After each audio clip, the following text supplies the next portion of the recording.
ಬೆಂಗಳೂರು ನಗರಾಭಿವೃದ್ಧಿ ಇಲಾಖೆಯಿಂದ ಗ್ರೇಟರ್ ಬೆಂಗಳೂರು ಪ್ರಾಧಿಕಾರ ವ್ಯಾಪ್ತಿಯ 5 ನಗರ ಪಾಲಿಕೆಗಳ 369 ವಾರ್ಡ್ಗಳ ಕರಡು ಮೀಸಲಾತಿ ಪಟ್ಟಿಗೆ ಆಕ್ಷೇಪಣೆ ಮತ್ತು ಸಲಹೆ ಸಲ್ಲಿಸಿ ನೀಡಿದ್ದ ಸಮಯಾವಕಾಶ ಮುಕ್ತಾಯವಾಗಿದೆ.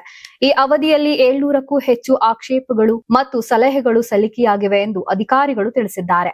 ಜಿಬಿಎ ವ್ಯಾಪ್ತಿಯ 5 ನಗರ ಪಾಲಿಕೆಗಳಿಗೆ ಚುನಾವಣೆ ನಡೆಸುವ ಹಿನ್ನೆಲೆಯಲ್ಲಿ ಜನವರಿ 9ರಂದು ಕರಡು ಮೀಸಲಾತಿ ಪಟ್ಟಿಯನ್ನು ಪ್ರಕಟಿಸಲಾಗಿತ್ತು. ಈ ಪಟ್ಟಿಗೆ ಆಕ್ಷೇಪಣೆ ಸಲ್ಲಿಸಲು ಜನವರಿ 23ರವರೆಗೆ ಅವಕಾಶವನ್ನ ಕಲ್ಪಿಸಲಾಗಿತ್ತು. ಆನ್ಲೈನ್ ಮೂಲಕ ಹಾಗೂ ನಗರಾಭಿವೃದ್ಧಿ ಇಲಾಖೆಗೆ ನೇರವಾಗಿ ಸುಮಾರು 700ಕ್ಕೂ ಹೆಚ್ಚು ಅಧಿಕ ಅರ್ಜಿಗಳು ಸಲ್ಲಿಕೆಯಾಗಿವೆ. ಕರಡು ವಾರ್ಡ್ ಮೀಸಲಾತಿಯಲ್ಲಿ ಸ್ಥಳೀಯ ಜಾತಿ ಆಧಾರದ ಮೇಲೆ ಸಮರ್ಪಕ ಮೀಸಲಾತಿ ನೀಡಿಲ್ಲ ಎಂಬುದು ಪ್ರಮುಖ ಆಕ್ಷೇಪಣೆಯಾಗಿದೆ.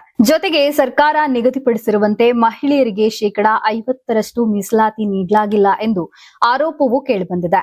ಕರಡು ಪಟ್ಟಿಯಲ್ಲಿ ಮಹಿಳೆಯರಿಗೆ ಕೇವಲ 47% ಮೀಸಲಾತಿ ನೀಡಲಾಗಿದೆ ಎಂಬುದಾಗಿ ಆಕ್ಷೇಪಣೆಯಲ್ಲಿ ಸಲ್ಲಿಸಲಾಗಿದೆ. 50% ಪ್ರಮಾಣದಂತೆ ಮಹಿಳೆಯರಿಗೆ 185 ವಾರ್ಡ್ಗಳಲ್ಲಿ ಮೀಸಲಾತಿ ನೀಡಬೇಕಾಗಿತ್ತು.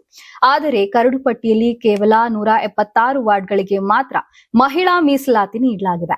ಉಳಿದ 9 ವಾರ್ಡ್ಗಳಲ್ಲಿಯೂ ಮಹಿಳೆಯರಿಗೆ ಅವಕಾಶ ನೀಡಬೇಕು ಎಂಬುದು ಆಕ್ಷೇಪಣೆದಾರರ ಒತ್ತಾಯವಾಗಿದೆ. ಕೆಲವು ವಾರ್ಡ್ಗಳಲ್ಲಿ ಮೀಸಲಾತಿ ಹಂಚಿಕೆಯಲ್ಲಿ ತಾರತಮ್ಯವಿದ್ದು ಅದನ್ನ ಸರಿಪಡಿಸಬೇಕು ಎಂದು ಸಲಹೆಗಳು ಬಂದಿವೆ.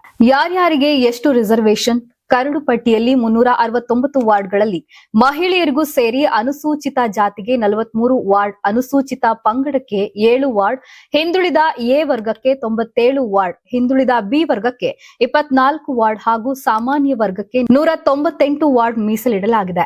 ಎಲ್ಲಾ ವಿಭಾಗಗಳಿಂದ ಮಹಿಳೆಯರಿಗೆ 176 ವಾರ್ಡ್ ಮೀಸಲಿಡಲಾಗಿದೆ. ಸರ್ಕಾರ ಆಕ್ಷೇಪಣೆ ಪರಿಗಣಿಸಿ ಎಲ್ಲೆಲ್ಲಿ ಬದಲಾವಣೆ ಮಾಡಲಿದೆ ಎಂದು ಕಾದು ನೋಡಬೇಕಿದೆ.